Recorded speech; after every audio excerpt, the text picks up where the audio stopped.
काजी फाइज ईसा पाकिस्तान की 75 साल अदालती तारीख का एक ऐसा स्याहतरीन किरदार हैं जिनकी माजी में कोई मिसाल नहीं मिलती। उन्होंने जस्टिस मुनीर की लेगेसी को भी अपने गैर आईनी फैसलों से बहुत पीछे छोड़ दिया। बतौर चीफ जस्टिस उनके गैर आईनी इक़दामात चीफ जस्टिस उमर अता बंदयाल ने पंजाब में वक्त मुकर्ररा पर आइन के मुताबिक इलेक्शन कराने का हुक्म दिया था और उसके बाद वो रिटायर हो गए। उमर अता बंदयाल के इलेक्शन के फैसले पर कोई एक्शन तो दूर, तौहीन अदालत का नोटिस लेने का इरादा तक न जाहिर किया। निगरान हुकूमतें 1 साल तक गैर आईनी तौर पर चलती रहीं और काजी चुप रहकर सहूलत कारी करता रहा। नवाज शरीफ और जहांगीर तरीन जो कि ताहयात नाअहल हो चुके थे, उनको सहूलत पहुंचाने के लिए उसने अज खुद नोटिस लेकर उस पर केस सुना और जल्द अज जल्द ताहयात नाअहली को खत्म किया ताकि ये दोनों इलेक्शन लड़ सके। काजी का सबसे बदतरीन फैसला 13 जनवरी का था, जिसने कौम के 80% लोगों की नुमाइंदा पार्टी को इलेक्शन से सिर्फ 25 दिन पहले उसके इंतखाबी निशान से महरूम करके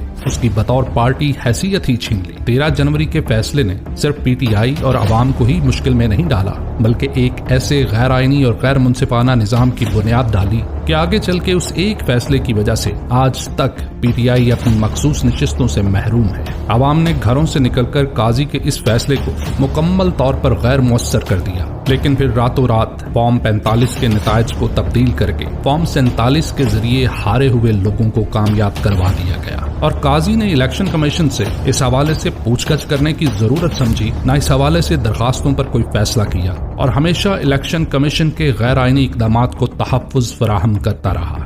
इलेक्शन की तारीख जब फाइनली अनाउंस की गई तो आरोज को हमेशा की तरह अदलिया से लेने की बजाय इंतजामिया और ब्यूरोक्रेसी से लेने का फैसला सामने आया। पीटीआई ने जब इस फैसले को हाई कोर्ट में चैलेंज किया तो रातों रात इलेक्शन कमीशन सुप्रीम कोर्ट पहुंचा और अगले ही दिन काजी ने अदालत लगाकर बिना पीटीआई की नुमाइंदगी के या नोटिस भेजे फैसला कर दिया कि आरोज ब्यूरोक्रेसी और डिस्ट्रिक्ट एडमिनिस्ट्रेशन को इलेक्शन करवाने के इख्तियारात दे दिए गए। और फिर इस फैसले की वजह से क्या क्या तमाशे हुए, उन्हें काजी चुपचाप बैठकर देखता रहा। कागजात नामजदगी के वक्त पीटीआई के उम्मीदवारों को आरओ के दफातर से अगवा किया जाता रहा, उन्हें यरकमाल बनाया गया, खवातीन उम्मीदवारों के कागजात छीने गए और फिर उन्हें मुस्तरद करने का सिलसिला मुसलसल जारी रहा। बाकर नजफी ने लाहौर हाई कोर्ट में आरओज डिस्ट्रिक्ट एडमिनिस्ट्रेशन से लेने के खिलाफ हुक्म इम्तनाई दिया, जिसे काजी ने एक रात में उड़ा दिया। सिर्फ इसकी वजह से उसने बाकर नजफी को chief justice Lahore high court भी बनने नहीं दिया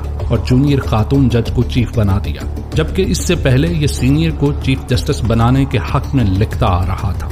इसके बाद जब इलेक्शन हो गया तो जब भी ट्राइब्यूनल धांधली या रिकाउंटिंग रोकने के फैसले करने लगते या उसको मुअख्खर करने की सहूलतकारी करके केस को डिले करते रहे। इसके साथ चंद हल्के जिन पर फॉर्म 47 के मुताबिक भी तहरीक इंसाफ का हमायत याफ्ता आजाद उम्मीदवार जीता, उसके खिलाफ नून लीग के उम्मीदवार की दरखास्त को मंजूर करके उसके हक में फैसला दिया गया और दूसरी जानिब इलेक्शन कमीशन को डबल स्टैंप की सहूलतकारी देकर उसके वोट मुस्तरद करके उसे हरा दिया गया। आखिरी कारी ज़र्ब 63A का फैसला देकर हॉर्स ट्रेडिंग का रास्ता हमवार किया गया और 26वीं तरमीम की राह में हायल रुकावट को दूर कर दिया गया, और जिसके नतीजे में ना जाने कितने लोग अगवा हुए, कितने गिरफ्तार और कितनों के घर बार तबाह किए गए। और जब भी सुकून न मिला तो जाते जाते भी अजीबो गरीब इख्तलाफी नोट लिखकर हुकूमत और इलेक्शन कमीशन को उकसा रहे कि वो मखसूस नशिस्तों पर फैसले पर अमल दरामद के पाबंद नहीं। तहरीक इंसाफ इंतखाबी निशान के खिलाफ फैसले के रिव्यू के लिए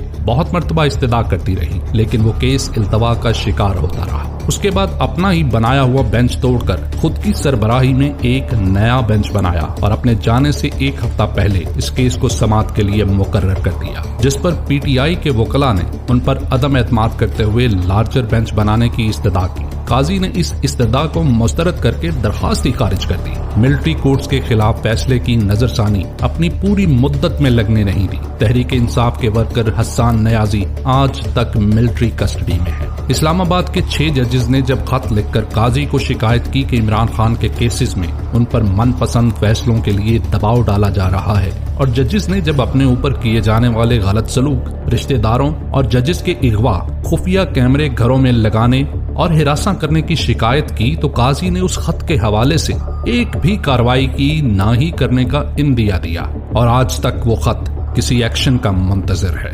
आजादी इजहार राय का प्रचार।